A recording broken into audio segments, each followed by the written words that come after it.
পাড়ার মধ্যে ঝামেলা মেটাতে গিয়ে পুলিশের সামনে আক্রান্ত হলেন তৃণমূল কাউন্সিলর। গতকাল কলেজ স্ট্রিটে দুই পাড়ার মধ্যে বিবাদকে ঘিরে এই গন্ডগোলের সূত্রপাত। ঝামেলা মেটাতে ঘটনাস্থল কেশবচন্দ্র স্ট্রিটে যান ৩৮ নম্বর ওয়ার্ডে তৃণমূল কাউন্সিলর সাধনা বসু। অভিযোগ, পুলিশের সামনেই তাকে ধাক্কা মারা হয়, হাতে চোট পান তৃণমূল কাউন্সিলর। কথা বলবো আমাদের প্রতিনিধি অর্ণব মুখোপাধ্যায়ের সঙ্গে। অর্ণব, ঠিক কি ঘটেছিল, কি অভিযোগ উঠছে? দেখো, সাধনা বসু কাউন্সিলর এবং তিনি হচ্ছেন বোরো চেয়ারম্যান। যেটা জানা যাচ্ছে যে দুটি পাড়ার মধ্যে একটি গন্ডগোল লেগে হয়েছিল এবং সেই গন্ডগোলের সময় হচ্ছে সাধনা বসু তিনি সেখানে যান এবং সেখানে পুলিশও ছিল। তিনি গিয়ে এই দুটি পাড়ার মধ্যে যে গন্ডগোল, সেই গন্ডগোল মেটানোর উদ্যোগ নেন। কিন্তু যেটা অভিযোগ, সেই সময় তাকে একদম সামনে থেকে ধাক্কা মেরে ফেলে দেওয়ার চেষ্টা করা হয় এবং সেখানে যেহেতু পুলিশ ছিল, পুলিশ সঙ্গে সঙ্গেই এক মহিলা সহ দুজনকে সেখান থেকে আটক করে এবং আটক করে তাদেরকে থানায় নিয়ে যাওয়া হয়। এবং সাধনা বসু তিনি যেটা জানিয়েছেন যে তিনি গিয়েছিলেন মূলত এখানে অনেকদিন ধরেই দুটি পাড়ার মধ্যে একটা সমস্যা তৈরি হয়েছিল, সেটাতে মেটানোর জন্যই তিনি গিয়েছিলেন এবং যাতে সবাই সহাবস্থানে থাকে সেটা চেষ্টা করছিলেন। কিন্তু সেই সময় তাকে হঠাৎ করে হামলার শিকার হতে হয় এবং হামলার শিকার হওয়ার পরে পুলিশ দুজনকে এই ঘটনায় আটক করেছে।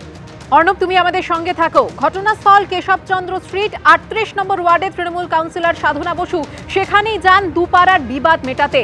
অভিযোগ উঠেছে পুলিশের সামনে তাকে ধাক্কা মারা হয় আর তাতেই হাতে চোট পান তৃণমূল কাউন্সিলর। ঘটনাস্থল থেকে এক মহিলা সহ দুজনকে আটক করেছে আমহার স্ট্রিট থানার পুলিশ।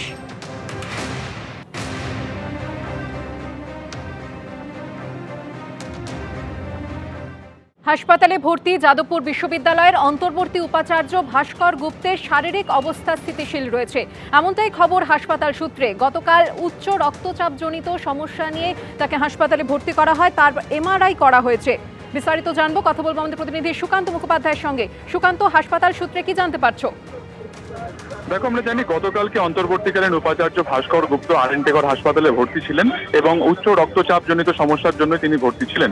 গতকাল রাত্রি পর্যন্ত তার এই যে শারীরিক বিভিন্ন রকম যে প্যারামিটার থাকে বা এই যে হাই ব্লাড প্রেশার যেটা নিয়ে তিনি ভর্তি ছিলেন, সেগুলো কিন্তু একেবারে স্থিতিশীল ছিল না। তবে হাসপাতাল সূত্রে শেষ যে আপডেট আমরা পাচ্ছি যে এই মুহূর্তে তিনি কিন্তু অনেকটা স্থিতিশীল রয়েছে তার কন্ডিশন এবং তিনি রাত্রে ভালো ঘুমিয়েছেন এবং ইতিমধ্যে দুজন ডাক্তারের অবজারভেশনে তিনি রয়েছেন। একজন হচ্ছেন ডক্টর অরিন্দম বিশ্বাস এবং দ্বিতীয়জন হচ্ছেন নিউরোলজিস্ট অনিমেষ কর। এবং হাসপাতাল সূত্রে আমরা যেটা জানতে পারছি যে আপাতত তার শারীরিক অবস্থা স্থিতিশীল হলেও তাকে আরো বেশ কিছুদিন কিন্তু পর্যবেক্ষণে রাখতে হবে। গতকালকে তার একটা এমআরআই হয়েছিল যখন তিনি ভর্তি হন, যদিও সেই রিপোর্ট কিন্তু সেই স্বাভাবিকই এসছে। তবে আজকে আরো বেশ কিছু তার শারীরিক পরীক্ষা হবে, বেশ কিছু আরো মেডিকেল টেস্ট হবে। তবে আরো কয়েকদিন তাকে ভর্তি থাকতে হবে, কিছুদিন তাকে কিন্তু আরো অবজারভেশন রাখতে হবে। তবে গতকালকে তিনি যে শারীরিক কন্ডিশন নিয়ে ভর্তি ছিলেন তার থেকে আজকে কিন্তু অনেকটাই স্থিতিশীল রয়েছেন, এমনটাই হাসপাতাল সূত্রে কিন্তু খবর পাওয়া যাচ্ছে। ধন্যবাদ সুকান্ত।